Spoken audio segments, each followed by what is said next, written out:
All right, ladies and gentlemen, welcome back again. This is another video day for me and my system. Today, I want to talk about how do you deal with winning? You as the winner, how does that affect you and what you do? Because quite often what happens is when we win, we think we're the best. And perhaps you are the best at that point. But winning isn't necessarily succeeding. And just because the score says you won, it doesn't mean that you played the best or you feel successful.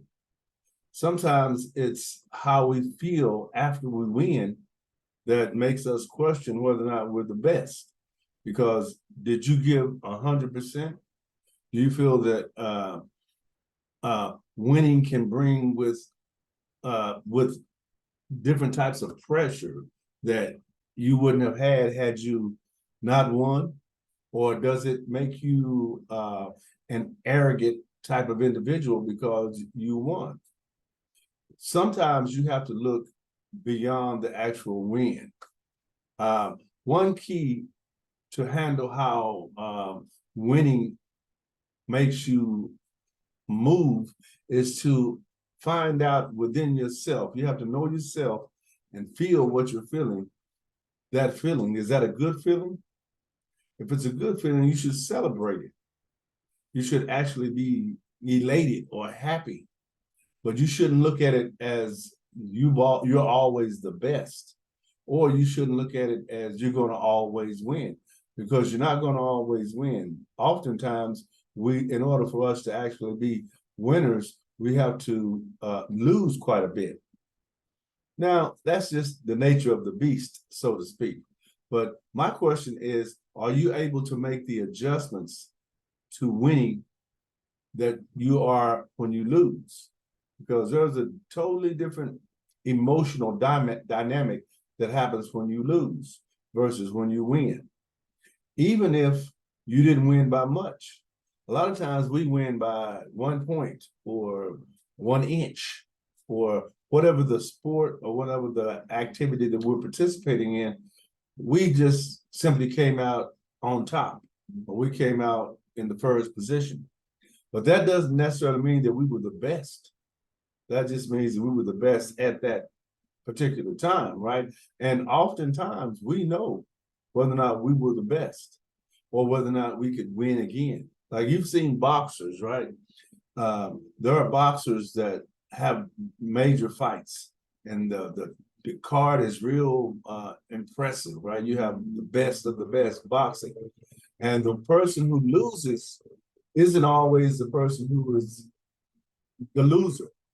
They just happen to lose that particular fight, and if they were able to fight again, then they would probably win, because one, they would be able to assess what they did wrong, because now they have more information, if you will, about what actually transpired or how the other fighter actually fights, right? It's all based on your ability to reassess and move forward. When you're winning, if you always win, that's not a good dynamic to understand how good you are, because there will be someone at some point who will beat you. That's how life goes. Even if nobody beats you along the journey of you winning, at some point, because of your age, because of your enthusiasm about the actual sport, whether it's a sport or spelling bee or whatever it is that you're participating in, you're going to lose enthusiasm along the way at some point. And if you don't lose enthusiasm, then someone's going to come up that's going to be better than you. And how you handle that is another video. But this particular video is basically how you handle winning. First of all, you should celebrate. You should be happy that you won. But then you should try to assess the situation and realize or figure out what it took for you to win and whether or not you could win again, or whether or not you even want to participate again. Because simply winning doesn't mean that we should continue in that area of participation that we won from, whether it be sports, whether it be academics, whether it be just being able to understand who you are and identify your weaknesses and your strengths. Because that's winning too. Because when you learn, one of the things I've learned is that when you're able to be patient and control that patience and not let it get where you become aggravated or impatient, you actually win because things happen in a time. That time is not always based on your particular time span, but it will happen. It's like what's for you is for you.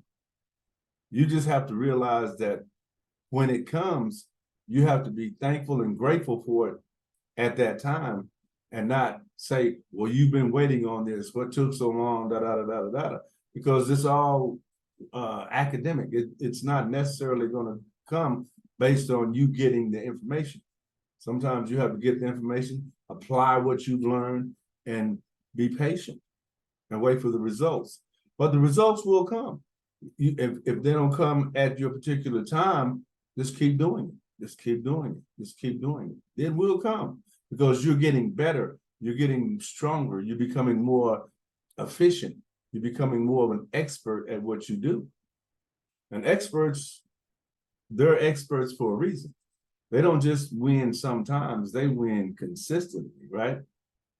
Winning, although, is different.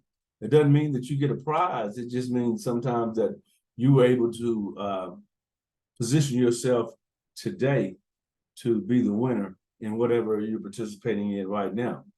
But don't let losing dissuade you from continuing on, because part of winning is losing. And I'm sure you know that. Just like part of becoming intelligent is reading. Part of becoming physically fit is working out. All that goes hand in hand. If you don't work out, you will not become physically fit. That is not how it works. And if you don't study something, you will not become an expert in that field. It doesn't happen like that. So what the point I'm trying to get you to see is this. Just because you win, don't think that you're the best. You may be the best today. And if you are the best, celebrate it. But don't look at the other people or the other situation as they're not as good or they're undeserving.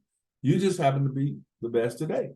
And be thankful, grateful, and continue on. Learn something else, do something else, right? Okay, well, I didn't want to take too long on that video. I just wanted to get it out so that you could understand that this is a process as well. What I do is a process. I could easily say, well, I'm not making a video today. I'm not doing that today. But if I did that, I wouldn't get better and I wouldn't be able to get as effective as I feel that I'm getting simply by the practice. You've heard of the 10,000 hours, doing something for 10,000 hours. If you do something for 10,000 hours, just think how much better you are than somebody who does this for 10 hours. You are an expert. It doesn't take 10,000 to be an expert at everything, but you would be an expert. All right. So with that being said, have a great day, and I'll see you on the next video. Again, my name is Larry James. Our company is Speakwithlarry. And I'm a commercial real estate investor in the Texas area. If you want to reach me, you can reach me at Larry5969@sbcglobal.net. And if you have properties, 5 units and above, or strip malls, or RV parks, or whatever commercial, only commercial is what I deal with, then reach out and I'll get back with you as soon as possible. Have a great day.